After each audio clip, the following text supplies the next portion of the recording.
Olá, seja muito bem-vindo, muito bem-vinda ao nosso podcast Saúde Ilimitada. Vou te fazer uma pergunta. Você já começou uma dieta na segunda-feira e terminou na quarta?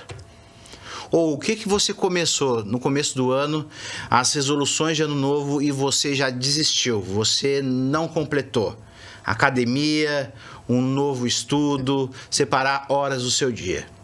Hoje a gente vai falar sobre isso, sobre mudanças de hábito e por que isso é difícil de acontecer e como melhorar tudo isso. Nós estamos no podcast Saúde Ilimitada, onde saúde é muito mais do que não ter doenças. Eu sou o Dr. Pavel e sou médico psiquiatra e quem está comigo é a doutora Daiane, médica nutróloga e médica de família. Olá, seja muito bem-vinda ao nosso podcast Saúde Ilimitada. É um prazerzão estar aqui com vocês hoje, com o Pavel também.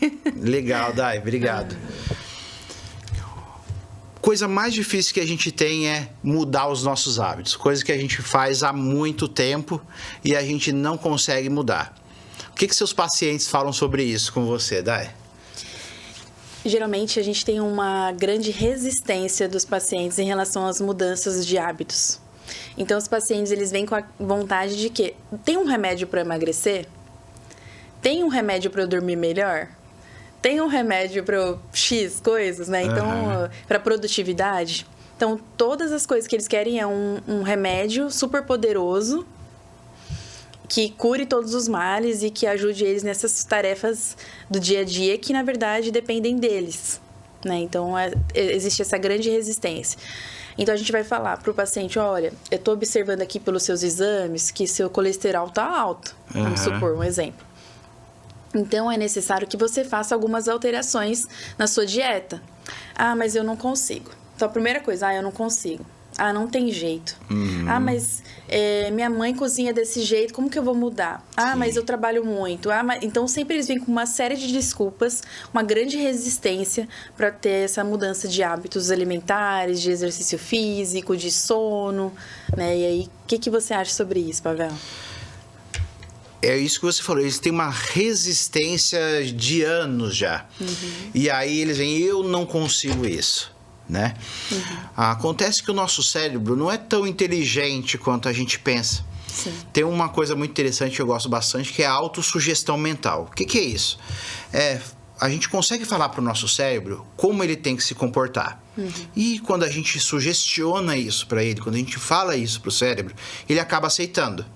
Então, por exemplo, se você fica falando, eu não consigo fazer isso, o seu cérebro vai trabalhar contra você e não vai deixar você aprender essa habilidade, a desenvolver aquilo que você quer, a mudar a sua rotina. Então, o primeiro passo é mudar essa autossugestão mental. Então, como? Escolhendo melhor as palavras que a gente fala. Por exemplo, ao invés de eu não consigo fazer isso, você pode falar, olha, eu tenho dificuldade, mas com um pouco de esforço eu consigo. Então, você reconheceu que você tem dificuldade, mas você reconheceu também que você tem potencial para mudar. Por exemplo, eu não consigo fazer atividade física. Não, fala, olha, eu sou um pouco indisciplinado, mas com um pouco de esforço eu vou conseguir. Então, o primeiro passo é isso, é a autossugestão mental. Trabalhar isso mentalmente. Falar para o seu cérebro que você consegue, que você é capaz, que você consegue mudar tudo isso. Isso, para mim, muda tudo. Então, é sugerir para o cérebro que você tem essa habilidade. É diferente daquela fala assim, é uma mentira falada 1000 vezes vira verdade. Não é bem assim. Então, por exemplo, você é bonito, você é bonito, você é bonito, você é bonito e fica repetindo aquilo como se fosse um mantra. Não é isso, né? É reconhecer pequenas coisas e acreditar nessas verdades. E aí isso vai mudando o nosso comportamento. Então, mudar a palavra, né? Eu não consigo. Eu tenho dificuldade, mas eu vou tentar até conseguir. Exatamente. Então, você reconheceu ali a sua limitação, mas você reconhece também que você consegue. Né? Porque, assim, as pessoas ficam... uma pessoa de 40 anos que quer mudar de vida e quer fazer exercício físico. Então, pensa, há 40 anos ela é sedentária. O cérebro já aprendeu a pensar dessa maneira sedentária. Então, a gente tem uma coisa no cérebro que são circuitos. O caminho do pensamento fica mais fácil passando por ali. Então, há 40 anos, ela aprendeu que prazer é sentar no sofá e assistir televisão comendo salgadinho. Ela vai ter que reaprender, ela vai ter que ensinar para o cérebro a ter prazer na atividade física. Então, por exemplo, esse fato de ensinar para o cérebro não é um dia de atividade física, não são 2 dias. Ela demorou 40 anos de sedentarismo. Não vai ser em 4 dias que ela vai melhorar, né? Eu gosto de trazer um outro exemplo. Você está numa mata fechada. E aí você está perdido lá dentro e só tem um facão na mão. E aí você tem que começar abrindo o caminho no meio daquela mata. E aí você passa uma vez por aquele caminho que você criou, passa a segunda vez, depois passa a terceira, vai passando todos os dias, e aí começa as pessoas ali passando por aquele caminho, o caminho naturalmente vai se alargando, com o tempo aquilo, eles vão pavimentando aquele caminho, o caminho vai aumentando, vira uma rua, depois vira uma avenida. Com o nosso cérebro é a mesma coisa. Legal. Então a gente começa abrindo caminho num ambiente hostil. Mas de tanto passar por ali, de tanto repetir aquilo, o nosso cérebro vai formando esses novos circuitos, que a gente chama de circuitaria. Então no começo é difícil, você vai ter muito mais esforço para sair no primeiro dia. Sim. De casa e ir para academia. Mas fazendo aquilo diariamente, você vai conseguir mudar. A questão é como fazer isso diariamente. Sim. E voltando até um pouquinho, quando a pessoa chega no consultório, muitas vezes ela não está com vontade ainda de mudar de hábitos. Sim. Então, a primeira coisa que a pessoa precisa para mudar de hábito é ter vontade de mudar. Exatamente. Então, não adianta a pessoa, eu chegar para o paciente e falar, você tem que fazer isso, porque ela não vai fazer. Sim. Né? Então, ela está acostumada, como você já disse, com um hábito de vida, uma rotina. Ela não vai mudar porque eu estou mandando ela mudar. Né? Então, eu não trabalho com essa medicina paternalista de que eu mando e você faz. Não, a gente constrói junto o nosso tratamento. Então, primeira coisa, você tem vontade de mudar? Sim. Primeira pergunta que eu faço para os meus pacientes, você quer mudar? Você tem interesse em mudar? Beleza, a pessoa tem vontade de mudar, quero parar de fumar. Doutora, quero parar de fumar. Beleza. Primeira coisa, é pré-contemplação, que a gente chama. Então, ela tem vontade de mudar. A partir desse momento, a gente vai criar estratégias para a gente melhorar a rotina dela, para que ela consiga fazer o que ela precisa fazer para mudar esse hábito. Sim. Né? Então, a gente não faz tudo de uma vez, porque muitas pessoas vêm com aquele desejo assim, quero emagrecer 20 quilos em um mês. Ó, primeira coisa, emagrecer 20 quilos em um mês não é saudável. Então, se você viu na internet um curso que te ensina a emagrecer 20 quilos em um mês, corre. Fuja disso. Por quê? Porque não é saudável. A forma que eles vão te mostrar lá, você pode até perder 20 quilos, mas depois que você parar a dieta, você pode recuperar esse quilo mais rápido e às vezes dobrar esse peso que você perdeu. Então, tomar cuidado com algumas coisas que são indicadas na internet. Se for procurar emagrecer, algumas coisas de mudança de estilo de vida, procure um profissional de saúde habilitado. Então, um médico de família, um nutrólogo, um psiquiatra, até um clínico geral, um nutricionista, um psicólogo, um endócrino, um médico do esporte, para que você faça uma mudança que seja saudável para o seu organismo. Sim. Então, beleza. A gente tem que mudar esses paradigmas que as pessoas têm de que eu quero mudar, mas eu quero mudar da água para o vinho. Sim. Então, com a mudança do estilo de vida, então a pessoa tem lá uma obesidade, né, grau 2. Não dá para mudar para não obeso em pouco tempo. Então, vai precisar de um processo. Até porque, para ela chegar naquele grau de obesidade, demorou um processo, um longo período. Sim. Então, para a gente mudar aquele estado que ela está, a gente vai precisar de um processo também. Né? Exato. E então, primeira coisa, a pessoa querer fazer, depois entender que ela vai precisar passar por um processo, né? Que é a contemplação. Vai precisar passar por um planejamento de como que eu vou mudar esses hábitos, o que eu vou colocar primeiro de mudança, né? Então, mudar aos pouquinhos. Isso. Aí as pessoas querem fazer dietas super restritivas para mudar a alimentação. Sim. também não é muito bom, porque pode gerar outros problemas, pode gerar uma compulsão alimentar, outros transtornos psiquiátricos. E aí a pessoa voltando naquela ideia de que ela perde um pouco de peso num tempo, mas ela acaba ganhando o dobro depois que termina aquela dieta restritiva. Sim. Então tudo precisa ser planejado, as mudanças precisam ser planejadas, precisam ser leves para a pessoa conseguir fazendo aos poucos, para a circuitaria ter tempo de fazer os circuitos Sim. necessários, né? Você falou uma coisa interessante sobre a pré-contemplação, né? Então, às vezes o paciente é trazido no consultório e fala assim, doutor, meu esposo é alcoolista, ele bebe todos os dias, eu trouxe aqui para você dar um jeito nele. E aí, a questão é assim, mas você quer mudar? Aí fala, não, eu não me considero um alcoólatra, eu não me considero um alcoolista, para mim tá tudo bem. É difícil trabalhar um paciente assim. Então, o primeiro passo é a pré-contemplação. É mostrar para o paciente a necessidade que ele tem de mudar. E, às vezes, isso pode passar por muito tempo de tratamento. Sim. Mas é um passo fundamental. O paciente, a pessoa tem que estar motivada. Eu gosto, por exemplo, de trazer a comparação. O que você tem nesse momento, tendo esse estilo de vida, e o que você pode ter com esse novo estilo de vida. Então, por exemplo, a pessoa é tabagista. Você está tendo DPOC, você está tendo dificuldade para dormir, você está tendo asma. O que você vai ganhar quando parar de fumar? Menor chance de câncer, você vai ter mais facilidade de respirar, você vai ter maior facilidade para praticar exercício físico. Então, tudo isso vai ajudar a motivação. É essa fase da pré-contemplação. O paciente precisa, todo mundo precisa passar por isso. Eu quero começar a estudar. Mas por quê? Qual vai ser a vantagem de estudar? Não, estudar para mim é apenas uma punição dos meus pais. Ninguém vai ter prazer de estudar. Ninguém vai se sentir motivado a estudar. Mas, por exemplo, vai se sentir motivado quando eu vou estudar para passar num concurso.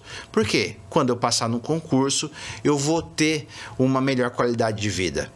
Então é isso, o paciente tem que se sentir nessa fase da pré-contemplação motivado. É a motivação. Mas não é essa motivação que vai manter ele durante o tratamento todo. Sim, e aí a gente vai passar por esses estágios da motivação para a mudança dos hábitos, né? Então tem a pré-contemplação, que a pessoa vai começar a identificar se ela quer ou não quer. Contemplação, ela quer mudar. Aí a gente vai partir para a preparação, e vai colocar em ação algumas estratégias para a pessoa mudar de hábitos. Depois vem a manutenção, né? E aí ela pode sofrer uma queda, né? De tipo, comi uma coisa que eu não deveria ter comido, ou fumei de novo, né? Aí a gente volta para manutenção. Então as recaídas, elas fazem parte desse processo de mudanças nos hábitos, né, em saúde. Exatamente. O que eu gosto de orientar para os meus amigos, para os meus pacientes, é fazer pequenas coisas todos os dias. Então, ter pequenas metas, né? Eu falo que são os mínimos. Por exemplo, você quer começar a ler, então não fala de começar a ler um livro por semana. Começa uma página por dia. E aí você vai se propor a ler aquela página todos os dias. Só que você já sentou, você está com o livro na mão, às vezes você está com um pouco de tempo, e aí você vai ler a primeira página, tá gostoso, vou ler um pouco mais. No outro dia, você vai estar cansado do trabalho, brigou no trabalho, pegou trânsito, mas você vai chegar na sua casa e eu me propus a ler uma página por dia. E aí você vai ler só aquela página, não vai assimilar muito, mas tudo bem. Você se propôs e você cumpriu aquilo. Fazer o mínimo todos os dias, constantemente, isso vai gerar um resultado lá na frente muito grande. Muito maior do que você querer ler um livro numa semana e depois você passa o ano todo sem ler. Verdade. Então, metas mínimas, por exemplo, meia hora de caminhada todos os dias, um versículo da Bíblia por dia, uma página de um livro por dia, comer uma fruta por dia, mas fazer aquilo constantemente. Exatamente. Né? Sim. Mas num dia falhou, não tem problema, volta no outro dia. Que uma das coisas que as pessoas fazem também é quando elas falham, elas pensam assim, não sou capaz. Não vou conseguir, e aí elas abandonam aquela mudança de hábito. E isso é muito prejudicial. Sim. Então, não tem problema você ter uma recaída, né? Então, você ter um dia ali de comer a comida do lixo, que o pessoal fala, não tem problema, come. No outro dia, volta pro normal. Não tem problema nenhum. O que é importante é você não desistir do processo. Continua no processo. Mesmo que ele esteja difícil, pesaroso. Naquele dia você vai ler metade da página, mas você vai ler. Né? Faz aquilo e vai fazendo até você se tornar aquilo um hábito na sua vida. Isso. Uma das técnicas que a gente pode usar também, que é muito utilizada até no ambiente empresarial, que é a técnica SMART. Né? Então, o S de específico, em inglês, né? Specific. O M de mensurável, tudo que é mensurável. O A de advice, se eu não me engano. Deixa eu ver aqui, pra gente não errar. Mas aí, o que a gente pode fazer? Então, procurar uma meta que seja específica. Então, o que é essa meta? Eu quero perder 2 quilos em um mês. Que é o ideal para que a gente perca peso de forma saudável. Então, já é específico. Então, eu vou começar quando? Eu vou começar no dia 15 de janeiro, uma dieta para perder 2 quilos em um mês. Então, Não é genérico assim de, eu vou emagrecer, né? Colocar algo específico. Quanto eu vou emagrecer e em quanto tempo? Vamos ver aqui. Então, ser específico é isso, né? Sim. Tá. Aí, vamos ver aqui. Aí tem que ser mensurável, que é o que a gente está falando, de tempo, de quantidade, né? Como você vai aferir isso, né? Para você aferir a sua evolução, para ver o quanto você emagreceu, ou o quanto você leu, ou o quanto você cresceu. Tudo isso tem que usar medidas que serão, de certa forma, passíveis de aferição. E aí você vai aumentando, vai progredindo conforme o tempo. Então, vai começar... Eu vou fazer 10 minutos de exercício físico por dia. Aí, daqui 2 semanas, você vai fazer 15 minutos de exercício físico. Então, você vai progredindo nesses exercícios, nessa mudança de hábito. Né? A terceira coisa, que é a letra A, é alcançável, que é achievable. Que eu confundi com advice. Achievable, que é alcançável. Então, é uma meta tangível. Ela é alcançável realmente? Ou você tá falando, vou perder 20 quilos em um mês. Cara, não é tangível, não é palpável. Sim. Né? Então, vamos colocar uma meta ali que seja alcançável. Sim. Né?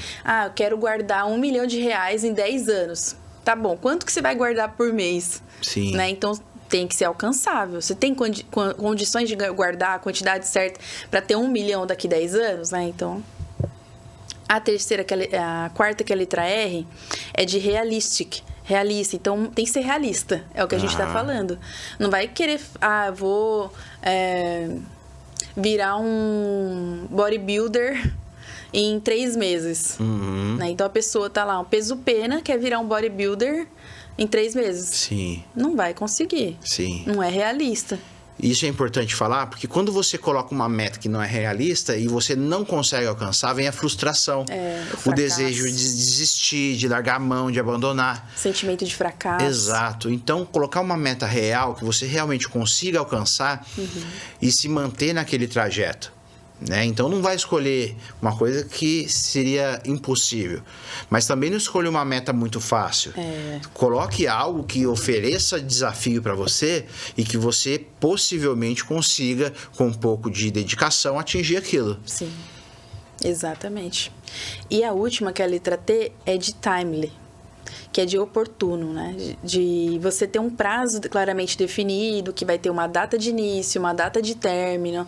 Então, essa é a técnica SMART, para que você possa fazer qualquer coisa. Então, até para pessoas que vão estudar para prestar um vestibular, prestar um concurso público, a gente pode usar essa meta SMART. Então, por exemplo, preciso fazer exercícios para treinar para o concurso público. Então, eu vou fazer 5 exercícios por dia. É muito? 5 exercícios? Então, eu vou fazer 1 exercício por dia. Até tal data. Depois, eu vou passar para 2. E assim, sucessivamente. É mensurável, é tangível, é realista e você consegue colocar em prática. E tem um tempo para começar e um tempo para terminar. Essa é a técnica SMART. Dá para usar em qualquer situação. Essa técnica, a gente pode aplicar em qualquer coisa na vida, né?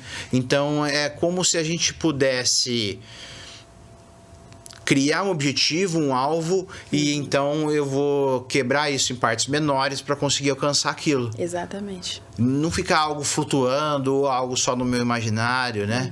E se dedicar diariamente àquilo. Exatamente. É a frequência, a constância com que a gente faz aquilo. Não abandone. Primeira coisa, não abandone. Você começa bem no começo do ano, lá em janeirão, que você fala, vou voltar pra academia, vou estudar, vou me alimentar melhor. Chega em metade de fevereiro, que vai começar o carnaval, você desanda e você não volta mais. Né? Então, não, vamos lá. Desandou um tempo, continua, volta pro que você tinha, o seu plano original. E aí vai persistindo até que aquilo se torne parte de você, como a gente tinha falado sobre o tabagismo. O tabaco, às vezes, vira parte da pessoa. A pessoa já anda assim, até com o dedinho levantado, né? Porque vira parte dela. Então, torne o hábito parte de você, que aí ele não vai ser mais aquela coisa tão difícil de praticar. Vai ser uma coisa natural, vai ser de prática mesmo, né? De automático. Igual dirigir um carro. Imagina a situação. Você tem 10 mil reais na sua poupança. E aí um hacker entra na sua poupança e rouba 1.000 reais. Você perdeu 1.000 reais da sua poupança. Então o que você faz? Com os 9 mil que sobrou lá, você arranca aquele dinheiro e joga fora. Ninguém faz isso. Né? É a mesma coisa na nossa vida. Você está levando uma dieta legal, escorregou em uma refeição, não joga tudo no lixo, tudo que você está fazendo. Foi uma refeição que você escorregou. Você tem o resto ainda para corrigir. Né? Não é abrir mão daquilo que você já construiu. É manter-se firme no plano, no objetivo. Mesmo com percalços, mesmo tropeçando. O importante é manter o olhar lá, na sua meta, né? O objetivo a ser seguido. E fazer aquilo constantemente. Acho que o maior segredo é a constância. A motivação ela é legal para iniciar o seu projeto. Mas não é a motivação que vai manter você firme no seu projeto. Aí entra a disciplina. Verdade. Né? Fazer uma coisa que você não gosta como se você gostasse. Por quê? Você tem um objetivo. Verdade. Muito bom. Fazer aquilo constantemente. Reconstruir a circuitaria cerebral. É por isso que é difícil, demora tempo. Né? As pessoas não engordaram da noite para o dia. Então elas também não vão conseguir um corpo dos sonhos da noite para o dia. É até interessante você falar isso, porque a gente volta para as crianças lá. E aí a gente pode comentar sobre a epigenética, que é o quê? A expressão de um gene, né, a partir do que você está fazendo ali de... Como é que eu posso explicar melhor isso, Pavel? Epigenética, você tem os seus genes, mas a expressão da genética é feita pelo ambiente. É como se fosse assim, você está com uma arma apontada para você, mas quem puxa o gatilho dessa arma? É o ambiente. Um exemplo mais prático. O filho de diabéticos vai ter diabetes? Não necessariamente. Pode ser que ele tenha esse gene, né? Mas ele não manifeste. Por exemplo, os pais são diabéticos, então ele tem lá o gene, tá quietinho, não tá manifestado ainda. Mas aí ele leva uma vida de estresse no trabalho, não faz atividade física e se alimenta mal. Puxou o gatilho. Mas se ele leva uma vida boa, com qualidade de vida, faz atividade física, exercício físico e se alimenta bem, pode ser que esse gatilho não seja puxado e ele não manifeste a doença. O gene estava lá, mas não manifestou. Epigenética, resumindo, é isso. É o ambiente, é o meio atuando na manifestação do gene que está ali. E é até importante falar sobre isso, porque isso interfere até durante a gestação. Então, toda a alimentação... Na verdade, a vida da mulher vai influenciar na vida do bebê, né? Isso já está bem também declarado na ciência. Mas durante a gestação, se a mãe tem hábitos de vida saudável, se ela consome uma alimentação saudável, faz exercício físico, aquele bebê vai ter muito mais chance de ser um bebê saudável. E se durante a amamentação também ocorre isso, essa mudança, né, de hábitos da mãe, hábitos saudáveis da mãe, vão mudar na genética da criança, na epigenética dessa criança. Então, ela pode ser que tenha um gene de um avô que não seja tão bom, que tem uma hipertensão, uma diabetes e etc. Mas, devido aos fatores ambientais, então ao fator de hábitos de vida saudável, aquele gene não vai se manifestar. Ou se tem algum gene bom, ele pode se manifestar também por causa daquele hábito de vida saudável. Então, a importância das mães terem uma alimentação saudável, né, desde a gestação, na amamentação, e de fazerem também uma introdução alimentar saudável para essas crianças. Porque o que a gente tem visto é que os hábitos dos pais estão sendo transferidos muito cedo para as crianças. Então, crianças com 2 anos já estão tomando Coca-Cola. Sim. Né? E isso é muito prejudicial para a saúde da criança. A criança vai ser um adulto que vai ter uma diabetes precoce, provavelmente. Sim. Uma hipertensão precoce, um sobrepeso, uma obesidade. E crianças já estão apresentando diabetes tipo 2. Porque antes as crianças apresentavam apenas diabetes tipo 1, porque não tem a ver com questão relacionada à alimentação e ao exercício físico, né? Os hábitos de vida. Sim. Mas agora as crianças estão apresentando diabetes tipo 2, que é uma coisa de uma doença de idoso, de velho, né, entre aspas. Sim. Né? Não quero ser etarista aqui, né? Mas de uma população acima de 40 anos que aparecia o diabetes e hipertensão. E agora as crianças estão apresentando também. Então é uma questão que a gente precisa se atentar. E como é importante nós termos hábitos de vida saudáveis desde a gestação para que essa criança se torne um adulto saudável. Sim. O que eu vejo as pessoas falando eles veem a genética, a hereditariedade como tá determinada, tá definida a minha sorte e o meu futuro. Não é. A genética não é o futuro em si. Ela é um ponto de partida. Então, eu tenho esse problema genético, eu tenho o gene aqui da depressão, o gene da ansiedade, o gene da diabetes ou o gene da pressão alta. O câncer. Né? Que seja o câncer. Então eu vou cuidar a partir disso para que esse gene não se manifeste. Então não está fadado a ter aquela doença.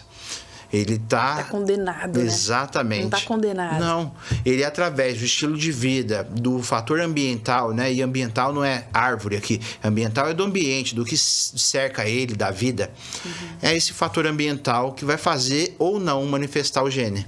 Exatamente isso, muito legal. E isso cria expectativa pra gente. Não quer dizer que, eu sou filho de diabético que eu vou ter diabetes. Sim. Dá pra mudar, tem esperança pra mim ainda. Né? A nossa genética não quer dizer tudo. Acontece que os nossos hábitos e o nosso estilo de vida podem melhorar e até mesmo não expressar os genes que a gente acha ruim. Exatamente. Muito legal. Né? Então o nosso objetivo hoje foi o quê? Mostrar para as pessoas que a rotina é importante, a mudança do estilo de vida é importante, o fator do ambiente é muito importante e fazer isso constantemente. Né? A gente falou da técnica SMART também. E da técnica de motivação também, da pré-contemplação, a contemplação que é importante aí para a mudança de hábitos. Hoje a gente falou muita coisa importante. Daiane, quero te convidar a deixar uma mensagem para o final do nosso podcast de hoje. Bom, primeiro eu quero que você não desista de continuar tentando mudar. Não desista de você. Procure um profissional se você está tendo dificuldade, procure um profissional para que ele te ajude nessa jornada de mudança de hábitos. E pode contar comigo para o que precisar. Ótimo. E a minha mensagem é: dedique-se a você, tenha tempo para você, faça atividade física, mas primeiro de tudo, não diga para você mesmo que você não consegue. Sugira para sua mente que você consegue, que você é bom e que você vai conseguir. Essa é a minha mensagem. Esse foi o nosso podcast Saúde Ilimitada, porque a gente entende que saúde é muito mais do que não ter doenças. Obrigado. Se quiser mandar mensagem pra gente, o @ seu Daiane, qual que é? O meu @ é dra.daiane com Y Alves. dra.daiane Alves. O meu @ é @dr Pavel Oliveira. Se você ficou com dúvida ou quiser comentar alguma coisa, manda um direct pra gente. Um abração e até o próximo episódio. Até mais. Tchau, tchau. Tchau, tchau.